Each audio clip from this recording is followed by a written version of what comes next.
warahmatullahi wabarakatuh. Bismillah, alhamdulillah, wassalatu wassalamu ala rasulillah wa ala alihi wa sahbihi wa man wala. La haula wa la quwwata illa billah, amma ba'dah.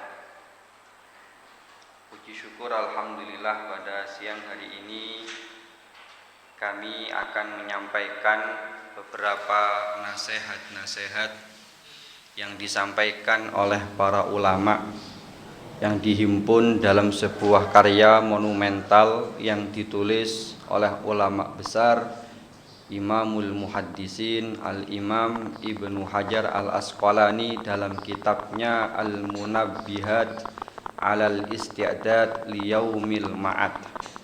Beberapa pengingat di dalam mempersiapkan diri menghadapi hari kiamat.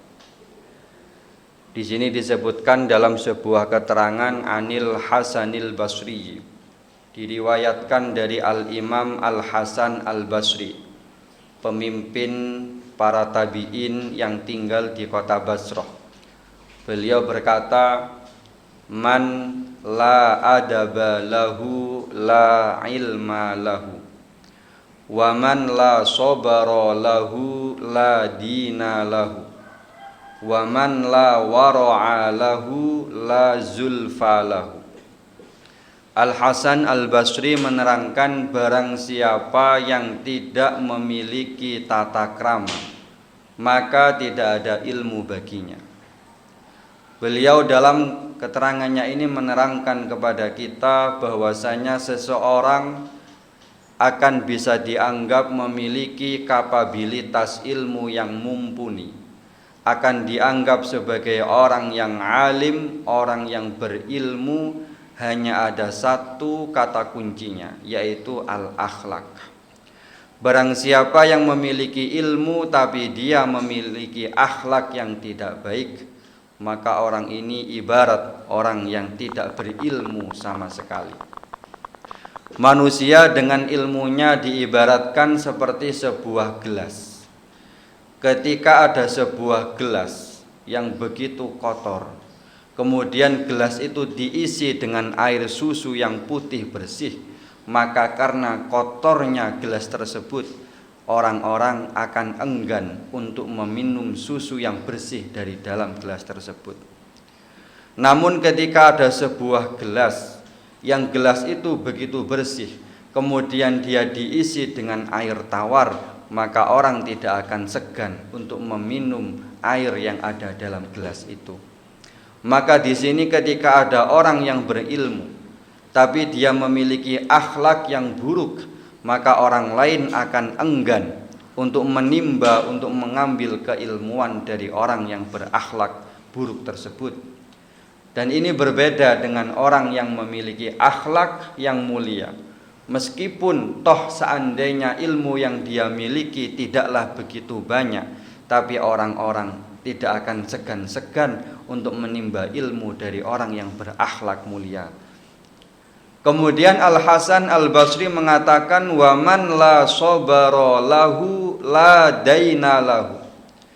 Orang yang tidak memiliki sifat sabar, maka dia tidak memiliki agama. Tidak memiliki agama di sini bukanlah dalam artian orang itu jika tidak sabar maka dia tidak dikatakan mukmin atau beriman. Bukan demikian yang dikehendaki oleh Al-Imam Al-Hasan Al-Basri. Tapi beliau ingin menerangkan kepada kita termasuk tanda bahwasanya seseorang memiliki unsur religi yang baik, memiliki agama yang kuat adalah ketika orang itu memiliki sifat sabar. Sabar tidak hanya kita artikan secara sempit, bukan hanya ketika kita sedang menghadapi musibah. Ketika kita diberi musibah oleh Allah, maka kita harus bersabar. Tapi sabar juga dalam artian yang lebih luas adalah bagaimana kita bersabar dalam menjalankan perintah-perintah Allah, dan kita juga bersabar di dalam meninggalkan, menjauhi larangan-larangan Allah. Wa man la wara'a lahu la zulfa lahu. Barang siapa yang tidak memiliki sifat wara', Barang siapa yang tidak memiliki sifat wirai, maka dia tidak akan merasakan kedekatan dengan Tuhannya. Sebagai makhluk, sebagai hamba Allah, sebagai orang-orang yang beriman, tentunya kita semua ingin senantiasa dekat dengan Allah Subhanahu wa ta'ala. Tapi kita sebagai seorang muslim tidaklah mungkin bisa dekat dengan Allah kalau kita tidak memiliki sifat wara' atau sifat wirai. Lalu apa yang disebut dengan sifat al-wara'? Para ulama menjelaskan al-wara' adalah akhdhul halal wa tarkul haram. Sifat wirai adalah sifat senantiasa berusaha mengambil sesuatu yang halal dan senantiasa meninggalkan sesuatu yang haram. Maka apa yang kita makan, apa yang kita minum, apa yang kita gunakan haruslah sesuatu yang halal. Jangan sampai kita makan, kita minum, kita mengkonsumsi sesuatu yang haram. Karena tidak mungkin orang yang senantiasa mengambil hal yang haram bisa menjadi hamba yang dekat dengan Allah Subhanahu wa ta'ala.